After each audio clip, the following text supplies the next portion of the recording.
I just said. Well, really, the Bible was written over a period of 1500. Jesus probably said, yo, I'm really smack. No, You're it's not too actually far off, been written. 1500 years. Well, let's start it in the Old Testament. Yeah, that's where we're starting. So 15, way more Moses than wrote 1500. about first 5 books of the Bible about 1500 years before Christ. So the Bible was written over a period of approximately 1500 years. Now here's what you're missing. What's your name? Josh. Josh, here's what you're missing. I seem to share a name with Jesus, apparently. So I'm told. Here's what you're missing. The ancients, basically had an oral tradition. So they were very well schooled and learned in passing on an oral tradition. We're not concerned about passing on an oral tradition. We have books, printing press, writing, but all sorts of information on cards, so we don't train our memory. We don't train ourselves to really listen, pass on information like the ancients did. One thing I read, the Europeans, when they first came over to America, they were amazed at the memory of the Native Americans. That they had their whole history, in their minds, it was passed on. The stories were told over and over and over. And so that's one thing you're missing.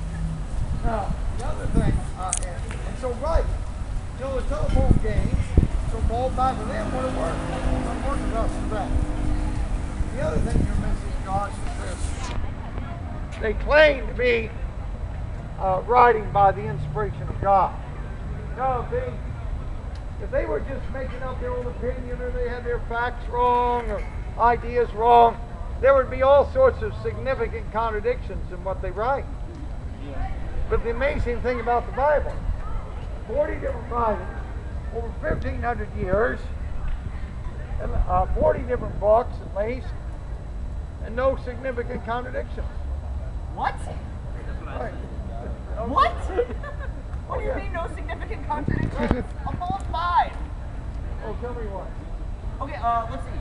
Whichever Whichever commandment is thou shalt not kill, and it's not thou shalt not murder, it's thou shalt not kill. Do you ever sleep? God And then let's look at the penalty for homosexuality, or the penalty for bestiality, or there's so many.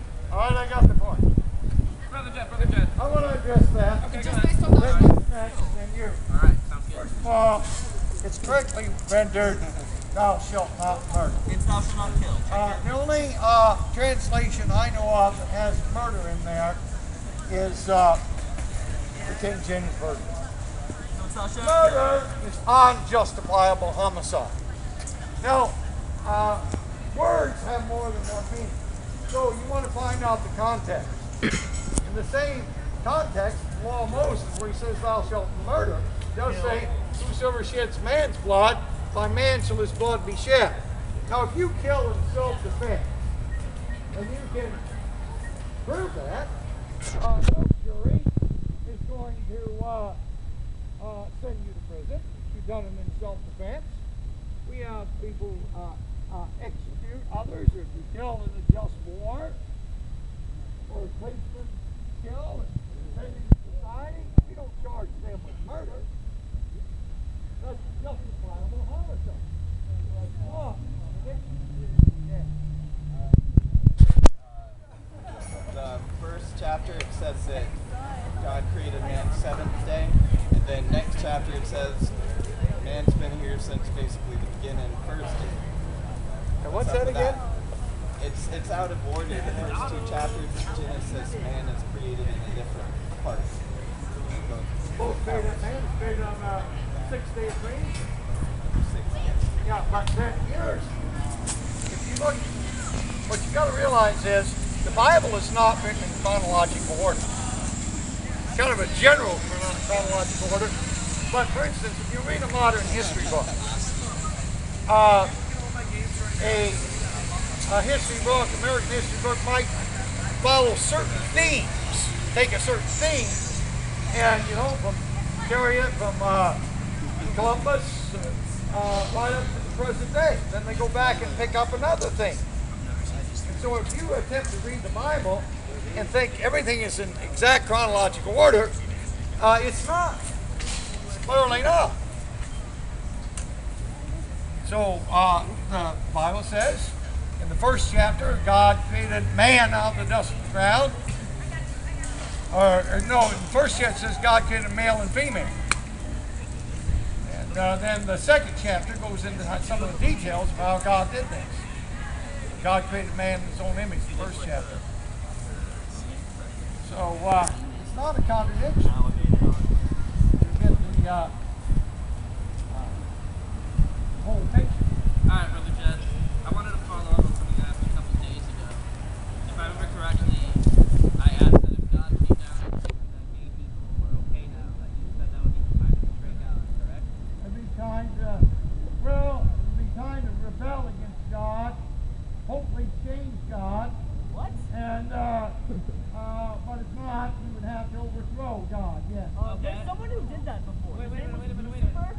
He didn't do so Let well. him make this My point. follow-up question is that what does the Bible say that you just say overthrow God? That would you be rebelling against God now? Well, the Bible did say that it would be contrary to natural law, and I would know at least that part of the Bible was not true. There's homosexuality in nature. Yeah, there is. Bottlenose dolphins as an example. By natural law, you'll study men like John Locke, and they were speaking of natural law. They were not. I'm a philosophy major. I did study Okay, John then Locke. you know this. They were not talking about what happens in the animal kingdom. But natural law deals with the way things were designed to be. Humans are animals. The way it's the law of reason. The law of reason and the Yeah, law of it's nature. not what animals do. You know, certain species of animals will eat their own offspring. I don't think any of us would consider that In modern day, natural we used behavior. Man, you So if We used to. yeah, well, we do have what we call cannibals, and we call them savages, No. uncivilized. Sure. So Yeah, if the because whole- we know that's against natural law.